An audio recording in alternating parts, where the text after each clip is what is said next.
তীব্র গরমে পূর্বে এই 7টি জেলা। নমস্কার বন্ধুরা, নতুন ভিডিওর সঙ্গে আমাদের এই ছোট্ট ইউটিউব চ্যানেলে আরেকটিবার স্বাগত জানাই। বন্ধুরা, আমরা জানি বেশ গরম পড়েছে এবং এই গরমে আমাদের রাজ্য সরকার তরফ থেকে প্রতি মুহূর্তে সতর্কতা জারি করছে।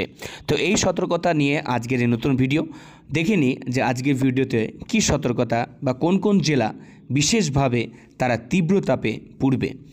আজ বাংলা ক্যালেন্ডার অনুযায়ী 4ই বৈশাখ, আর এই বৈশাখেই যেন জ্যৈষ্ঠের কাঠ ফাটা গরম ভোগ করছে বঙ্গবাসী। এখন প্রবল গরমের বহু দিন বাকি, আর তাতেই নাজেহাল অবস্থা বাংলার।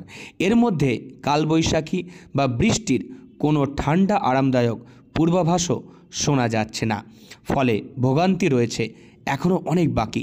পূর্বাভাস ছিল 17ই এপ্রিল থেকে লু বইবে পশ্চিমের জেলাগুলিতে, তবে তা শুরু হয়ে যায় 16 এপ্রিল থেকেই।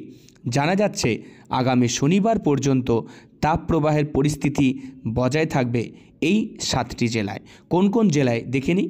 পূর্ব ও পশ্চিম বর্ধমান, বাঁকুড়া, পশ্চিম মেদিনীপুর, বীরভূম, পুরুলিয়া, ঝাড়গ্রাম, এই 7 জেলায় আগামী কয়েকদিন লু বইবে।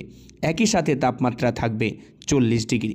তো বন্ধুরা, আমাদের এই রাজ্যের এই 7টি জেলায় কিন্তু এই মুহূর্তে তীব্র তাপপ্রবাহ, তার সঙ্গে বইবে লু এবং 40 ডিগ্রি কিন্তু সেলসিয়াসে তাদের কিন্তু তাপ থাকবে। এছাড়াও অন্যান্য জেলাতেও কিন্তু একই পরিস্থিতি আছে। হাওয়া অফিসের তরফে বলা হয়েছে, খুব গুরুত্বপূর্ণ কোনো কাজ না থাকলে বেলার 5 ঘন্টা বাড়িতে থাকা ভালো। তবে এই তাপপ্রবাহে আপাতত নাজেহাল হতেই হবে বঙ্গবাসীকে। এই জেলাগুলি ছাড়াও যারা অন্যান্য জেলায় বসবাস করেন, আপনাদের ওখানে এখন কত ডিগ্রি সেলসিয়াস তাপমাত্রা রয়েছে অবশ্যই কমেন্ট সেকশানে জানাবেন। এবং আপনারা কোন জেলা থেকে এই ভিডিওটি দেখছেন অবশ্যই কমেন্ট সেকশানে জানাতে ভুলবেন না।